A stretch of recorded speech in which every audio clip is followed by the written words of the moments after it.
আজিজুল হক sir বলছিলেন, Nilphamari police line? জি জি এটা Nilphamari police line না? জি, নীলফামারী পুলিশে। আচ্ছা স্যার, আমি টিম্পল পাল বলছি, ঢাকা থেকে। আমি মানবাধিকার কর্মী এবং সনাতনী সংগঠক। স্যার, কিছু বিষয়ে জিজ্ঞেস করার জন্য আপনাকে কল দিয়েছিলাম। হ্যাঁ, আপনি জি কিছুদিন আগে, গত 2 থেকে 3 দিন আগে আপনি ফেসবুকে একটা কমেন্ট করেন একটা পোস্টে, যে সনাতন ধর্মের যে শ্রীরামকে নিয়ে। এটা কমেন্টটা হলো যে মানে খুব বাজেভাবে করেন আর কি। তো এটা নিয়ে, এটা কেন করছেন অথবা এটা এটা সম্পর্কে জানতে চাচ্ছি আপনার কাছে। ঠিক আছে, এটা তো মোবাইল তো মনে করেন হয়তো এটা কেউ লেখছে নাকি, এই মোবাইল তো থাকে। হ্যাঁ, অনেক সময় বেডের উপরে বা টেবিলের উপরে থাকে, হয়তো আপনার কেউ আপনার বদমাশি করে লিখতে পার্সোনাল, পারে। হ্যাঁ, আপনার পার্সোনাল ফোন কিভাবে অন্য কারো কাছে থাকতে পারে? না, ওই অনেক সময় হয়তো থাকে, মানুষের কাছে না থাকলেও হয়তো পাশে থাকে, হুম। এই মনে করি হয়তো বদমাশি করতে পারে। বদমাশি? এটা কোনো হ্যাঁ বদমাশি না, এটা খুবই গুরুতর একটা অপরাধ। আপনি অবশ্যই পুলিশের একজন এসআই, তো সেহেতু আপনি জানেন যে এটা কত বড় একটা অপরাধ, তাই না? হ্যাঁ, তো ঠিক আছে, এখন তো মনে করেন হুম, এখন অপরাধ, এখন এই যে হয়তো শত্রুতামূলকও কেউ লিখতে পারে, বুঝলেন না?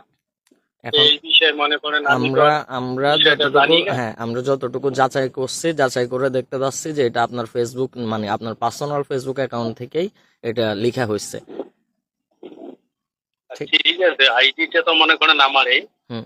হ্যাঁ, তো হ্যাঁ, এখন মনে করেন কেউ হয়তো এই মনে করেন আমাকে ফেরে ফেলার জন্য বা দোষারোপ করার জন্য এইটা হয়তো কাজটা করতে পারে, এটা আপনার থানার কি? বুঝলেন না?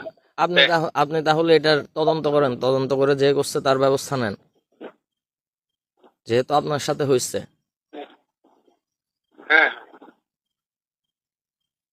হ্যালো।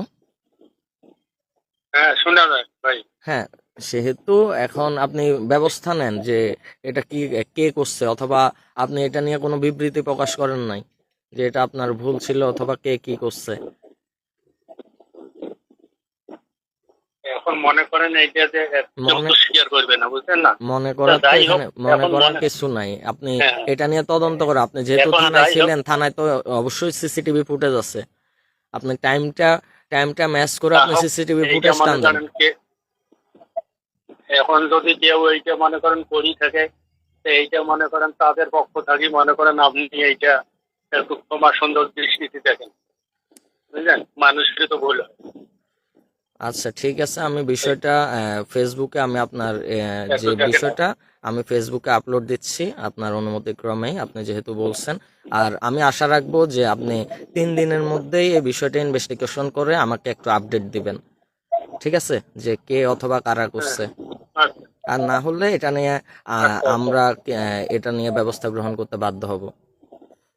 আপনি এটা, আপনি যাই হোক ভাই, এখন মনে করেন হুম। মানুষ বলতেই তো মনে করেন ভুল ত্রুটি হয়, তো এই ক্ষেত্রে এখন মনে আপনি করেন যদি করেন, আমি এখন বলি, আমি স্পষ্ট বলতেছি, আপনি যদি করেন তাহলে স্বীকার করে এটা আপনি ক্ষমা প্রার্থনা চান। সনাতনীরা আপনাকে ক্ষমা করবে। সনাতন ধর্মই সবসময় শান্তি অথবা শান্তি চায়, অথবা হ্যাঁ ক্ষমা, ক্ষমা সনাতন ধর্মের জি একটি গুণ। ঠিক আছে, আপনি জি যদি করেন তাহলে এটা নিয়ে একটা জি বিবৃতি প্রদান করেন। আপনি একটা বিবৃতি দেন, ওইটা আমি পুরা জাতির কাছে তুলে ধরবো যে আপনি বিষয়টা নিয়ে আপনি ভুল করছেন, আপনি এটা নিয়ে ক্ষমা প্রার্থী। না হলে এটা এটা এটা যদি না হয়, আমি 3 দিন আপনাকে সময় দিচ্ছি স্যার। এটা যদি কোনো পদক্ষেপ যদি না দেখি, তাহলে এটা নিয়ে আমরা ব্যবস্থা গ্রহণ করতে বাধ্য হব। আপনি জানেন যে এটা নিয়ে যদি ব্যবস্থা নিতে যাই আমি, তাহলে আপনার হয়তো চাকরিও না থাকতে পারে। আমরা চাই না যে আপনার নিজের ফ্যামিলি আছে, সেহেতু আপনার দিকটাও জি বিবেচনা করে আমরা আপনাকে 3 দিন সময় দিলাম, যে এর মধ্যে আপনি কি করবেন, কিভাবে বিষয়টা হ্যান্ডেল করবেন, আপনি একটু করেন। কারণ এটা একটা ধর্মের অবমাননা। হ্যাঁ আমরা চাই না কেউ কেউ ধর্ম অবমাননা করুক। আপনার থেকে দেখে এখন অনেকে সাহস পেয়ে যাবে এটার বিরুদ্ধে যদি আমরা ব্যবস্থা গ্রহণ না করি। তো আপনি অবশ্যই এটা নিয়ে একটা দ্রুত বিবৃতি প্রদান করবেন আশা করি। ঠিক আছে, আচ্ছা ঠিক আছে, ঠিক এটা আছে। আপনার নাম্বার তো? আমার নাম্বার আচ্ছা আমি দাদা। আপনাকে হোয়াটসঅ্যাপে দিয়ে দিচ্ছি, অথবা আপনি আমার নাম্বার লিখে নেন।